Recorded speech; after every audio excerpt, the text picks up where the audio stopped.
Beware, citizen, you are now departing from the world of allowable opinion. The Tom Woods Show. And welcome, everybody. It's Tuesday, April 8th, 2014. It's Equal Pay Day. Did you know it's Equal Pay Day?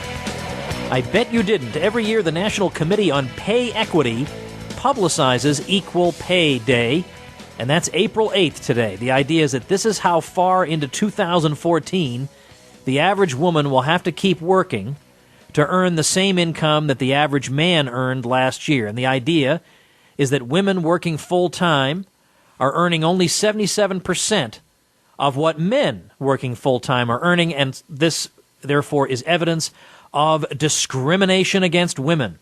Is that really what it's evidence of, and is that a real statistic? There's something funny about this, right? You can't possibly believe that could be true. So today we're going to talk to Mark Perry, an economist, to help us sort out fact from fiction. Mark Perry is a professor of economics at the University of Michigan. He also holds a joint appointment as a scholar at the American Enterprise Institute, and he is the creator and editor of one of the nation's most popular economics blogs, Carpe Diem, and that's where he's been writing on the subject of so-called pay equity. And what does this gap between men and women mean? Is it evidence of something sinister afoot? Or could there be a benign explanation? So let's turn right now to Professor Perry. Mark Perry, thanks for being here today. Oh, thank you, Tom. Before we get into the meat of what you've been writing on this subject, I want you to tell us a little bit about what's going on today with regard to the president's executive orders related to equal pay. Because after all, this is Equal Pay Day, which is why we're doing this program today, of course. And it's why he chose today to launch a couple of initiatives on his own accord. That's right, Tom. Every year, this organization called the National Committee on Pay Equity, or I think they've been doing this since the 1990s, they promote this, what they call Equal Pay Day, that generally falls sometime in April. And it's kind of based on this myth, I guess, that women earn 23% less than men. So Equal Pay Day today on April 8th would represent the day into 2014 that the average woman would have to continue working to make the same average salary as what a man made back in 2013. So they do this every year to promote this gender pay gap, and so Obama is using today, Equal Pay Day, to announce two executive orders, and one, I understand, will be requiring all federal contractors doing business with the federal government to report to the Department of Labor to provide detailed compensation, salary, wage data for all of their employees of the contractors based on race and sex. And I guess that could be used then to determine whether or not there's any gender pay gap within the organizations who are doing contracts for the federal government. And then there's another executive order that has something to do with no retaliation against employees that are either reporting their salary or trying to find out the salaries of other workers, again, with the idea that there's a pay gap and that Congress won't pass legislation, so the president is issuing two executive orders today, and I guess in his attempt to try to address or close what he perceives as a pay gap. Well, here's an interesting item that you've been reporting on. It turns out that the president himself in his own White House has a pay gap. If we interpret that term the way he wants it to be interpreted for all private employers, there is a pay gap between men and women at the White House. And apparently this was brought up the other day with Jay Carney, if I'm not mistaken. How did he handle this claim? Yeah, well, I haven't seen the full transcript, but because I got calls from two reporters right away. But yesterday at a press briefing, Jay Carney, I guess, was reporting that Obama would use today, Equal Pay Day, to issue these executive orders. And then three different reporters, including one from the Wall Street Journal, one from Fox News, and one from another organization, were asking him to explain why the White House itself has this 12% pay gap. And that was based on a report that I've done based on information that they release every year on White House staffers. And so I was able to do a detailed analysis by gender and for 2013 and reported on the American Enterprise Institute blog on several occasions over the last 4 or 5 months that the White House pays women on average 88 cents for every dollar that they pay men. And so I'm not quite sure. I haven't seen the full transcript, but I guess what Jay Carney, how he responded was that, for the same position, they pay men and women the same. But again, that's always been my point, that within any organization, you're going to find wage differentials based on gender that probably have nothing to do with discrimination. So I don't think the White House is discriminating against women. It's just that there might naturally be more entry-level women working in lower-paid positions and more men with more experience working in higher-paid, higher-level positions. So I'm not convinced that there's any discrimination at the White House, but if they're finding a 12% pay gap, lots of other organizations, including federal contractors, might find 12% pay gaps that have nothing to do with discrimination. So it does seem at least disingenuous that the White House is requiring federal contractors to report wage information by gender when they themselves don't really report it. I had to dig into the data to find the 12% pay gap, and so they've got their own pay gap, but then I guess they're going to be criticizing other organizations for having some pay gap. Well, you're right. That, of course, the point here is not to claim that Obama hates women and that's why he's not paying them as much. It's to show that this kind of disparity seems to occur all over the place, regardless of your good intentions or bad intentions or whether people like women or don't like women. This seems to appear. Now, we'll get into in a moment what may actually be the cause of this, but right away, especially in an economy like this with razor-thin profit margins, to claim that women are earning only 77% of what men are earning is wildly implausible on the face of it. Like, as soon as you hear that sort of claim, why do you instinctively say that's got to be wrong? Well, sure, because then any profit-seeking employer, on one hand, we accuse companies of only being worried about the bottom line and only being worried about profits, but then on the other hand, I guess we're accusing at least some of them of overlooking a instant opportunity to be able to save 23% on their labor costs by hiring lower-paid women or either firing all the men. So if companies could save 23% on their labor costs, which is most companies' main cost, that they would just automatically hire only women and hire no men, save 23%, but then that, of course, would bid up the wages of women. So, yeah, to suggest a 23% pay gap and that it's all based on discrimination would just be inconsistent with reality and the fact that companies are always looking for ways to save money and would do that naturally if they really could hire a female engineer for $77,000 instead of a male engineer at $100,000. Mark, I think there's a fundamental equivocation at work when people talk about this pay gap, that women are earning 77% of what men are earning, and then it's just left hanging there. And I want to insert the words, for doing the same work, ?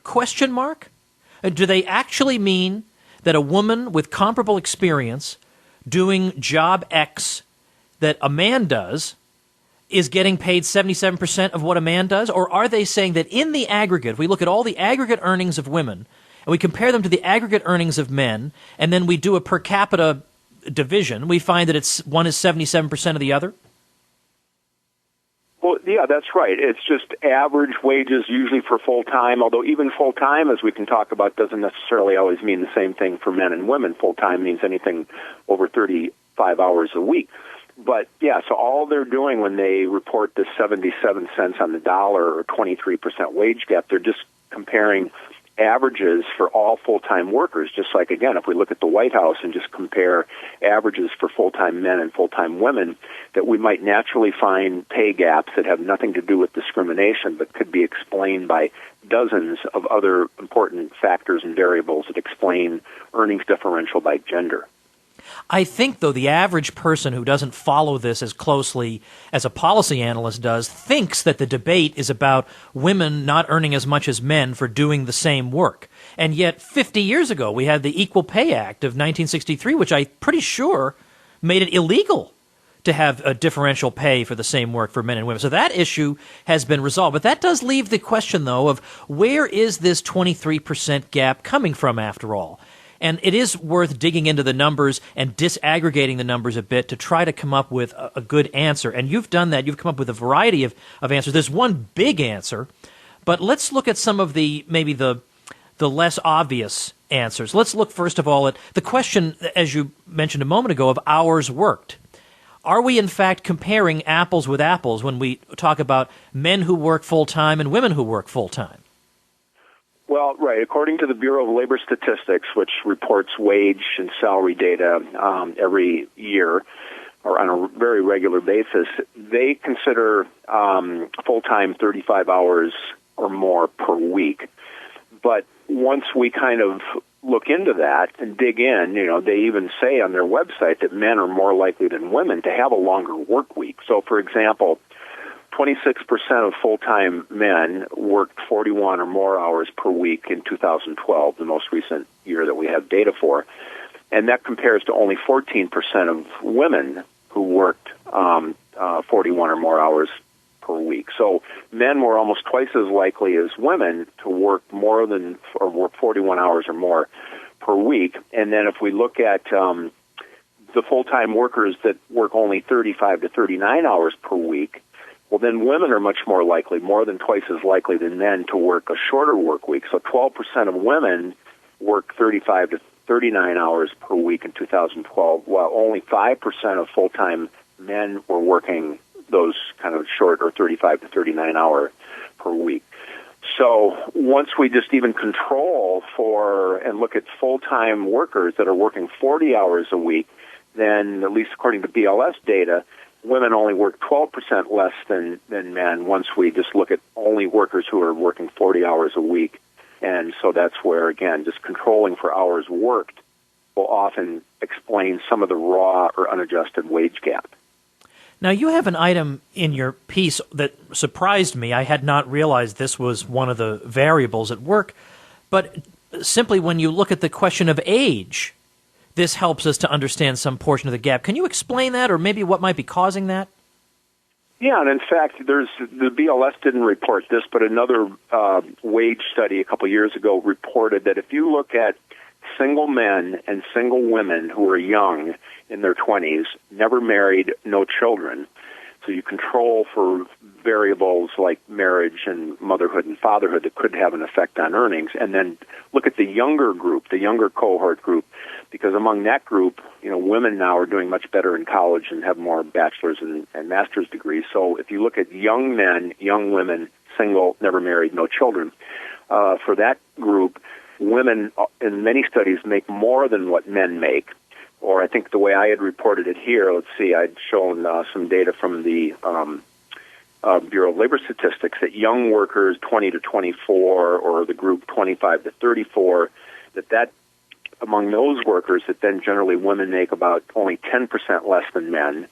And then again, if you control for other things like college education and so on, then it could be the case that women make more than men. So I think once we combine all age groups together, that's where you're going to find some wage differentials. But if you look at younger men and younger women, and especially before they're married and have kids, then often the wage differential is almost zero for that group. And that really gets to the key difference between men and women that is relevant to understanding this alleged wage gap, and that is the question of the differential effects of marriage upon women as versus upon men. That, right? I mean, what kinds of differences are there? They should be obvious, but the fact that we even have to have this conversation means they must not be obvious.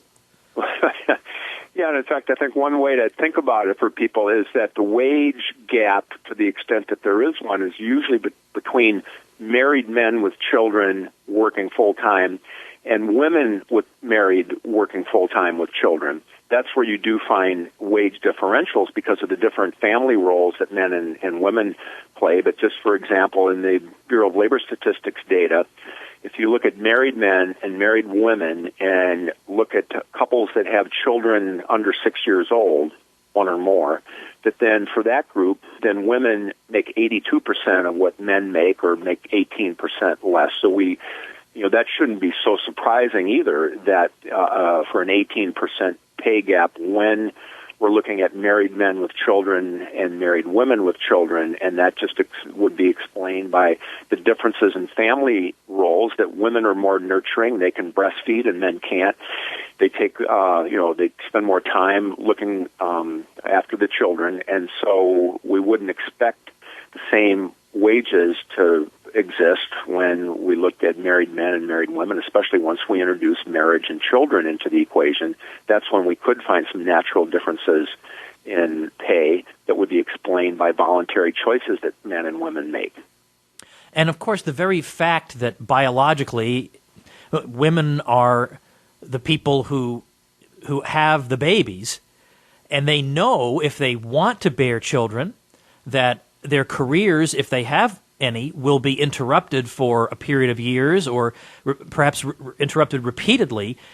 This knowledge is going to influence the types of fields they enter in the first place, because there will be some fields that you simply can't afford to leave for years at a time because your knowledge will be out of date by the time you try to jump back in again. So there are some professional fields that are high-paying that would be ruled out immediately, whereas, to the contrary, there are a lot of low-paying jobs that happen to be very flexible in this regard and also happen to be very flexible in terms of hours worked. For example, being a school teacher means that you can be home roughly when your kids get home.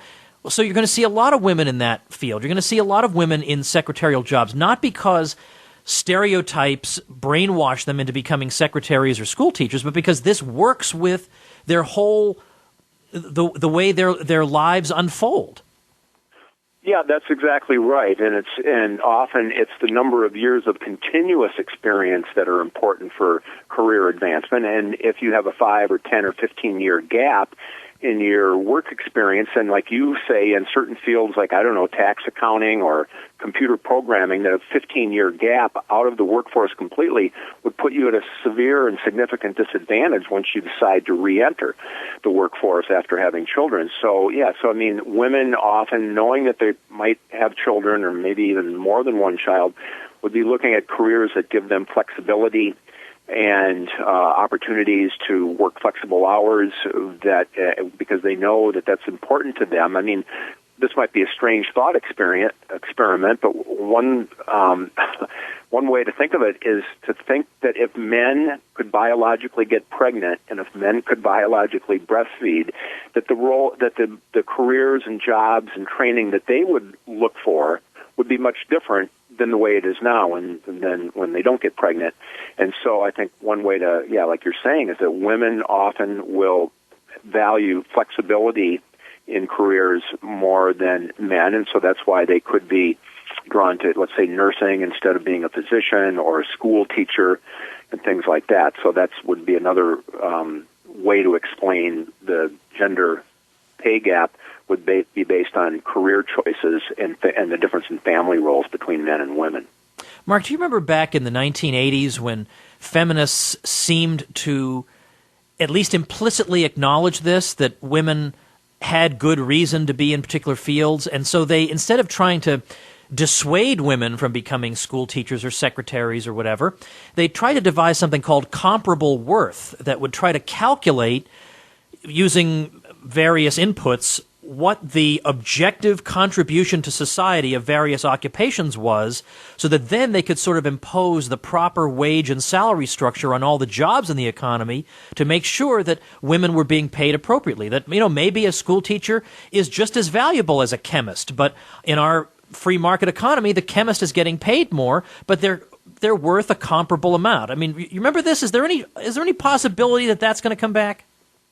Well, that's interesting. I hadn't thought about that for a while, but I do kind of now remember that, to put some worth, I guess it would be kind of like imposing value on different roles in the labor market, which always gets a little tricky because then you're relying on government officials or bureaucrats or somebody from on top, imposing what they perceive to be comparable worth. So I don't know that that's really been discussed much lately. They're more talking about, Paycheck Fairness Act and Lilly Ledbetter and things like that. So I think there's other ways that they're kind of looking at trying to address the the pay gap, but I think it is just instructive to know that within the Obama White House there is a pay gap that could just be natural and not anything that needs to be addressed. And so I hope that brings some public awareness to this whole debate and issue. Well, I think it all boils down to the economist's favorite Latin phrase, which is ceteris paribus, that all other things equal. That if you compare apples with apples and oranges with oranges, you find that basically there isn't a pay gap. And Thomas Sowell used to do this when he would look at ethnic and racial groups around the world or in the United States. He would point out that if you look at black married couples college educated versus white married couples college educated, the black married couples actually earn slightly more. So when you compare apples and apples, these differences in income that lead to so much hand-wringing among fashionable opinion molders seem to disappear. Well, that's right, and it's just, of course, in economics, we explain this in the first couple weeks of principles of macro or principles of micro, and it's kind of a guiding force and condition for any kind of scientific analysis. And so I think anybody with just a limited amount of training in either statistics or economic theory or economic logic would immediately see through the fallacy of the 23% wage gap and then attributing almost all of that to gender discrimination. And so I think, and again, the fact that we've got a president who is kind of promoting this myth of the 77 cents on the dollar, and even the Washington Post fact checker, I think, called him out on that and said that's mostly untrue. But I think just a little bit of scientific knowledge or knowledge of logic or statistics would allow us to easily see through this, and that once you start controlling, and that's what I did in that blog post that we're talking about, is kind of go through one factor at a time and then show how age, marital status, hours worked, all of those factors can really then kind of explain some of the wage differential. And so, again, we need to compare apples to apples, and Obama, progressives, equal pay day, it's all based on comparing apples to oranges, and so that's where I think we really need a greater awareness and more education. Well, just to wrap up and refer to Thomas Sowell one more time, you can't do that too often. He once said something along the lines that one bumper sticker can have so many fallacies that it takes volumes to disprove. But unfortunately, people, for public choice reasons, tend to form their political opinions on the basis, in effect, of bumper stickers. And so then we have to go and unpack what's being claimed in these bumper stickers and show that the reality is that it's not true. And thankfully, your post on this, which we'll link to, by Mark J. Perry, doesn't take up several volumes. You can just sit there, and in 5 minutes, you can understand exactly what's going on. So you have done a very important service for us, and I appreciate your time today. Thank you very much. Oh, thank you, Tom. Happy to do it anytime. All right, everybody. Well, thanks to the Tom Woods Show, you are now able to celebrate Equal Pay Day in an informed way. You now have the knowledge that you need to understand what's really going on here. This is a really, really busy week for me. I'm going to be speaking at Florida Southern College tomorrow, that's Wednesday, and then at Liberty University on Thursday, then flying back Friday. So it's a crazy sort of week, so I don't have a whole lot else to tell you guys other than you can help us celebrate 2 years of libertyclassroom.com by getting 50% off a subscription with coupon code DISCOUNT in all caps. This is my site where you learn history, economics, philosophy, but the kind that you didn't get taught in school. It's taught by me and by people I trust. You can listen in your car, get Q&A forums, courses. It's great. 50% off with coupon code DISCOUNT in all caps. Joe Salerno tomorrow. We're going to talk about the Fed. Then Thursday, it's Bob Murphy talking about his book, Chaos Theory. Stick around this week. We'll see you next time. The Tom Woods Show.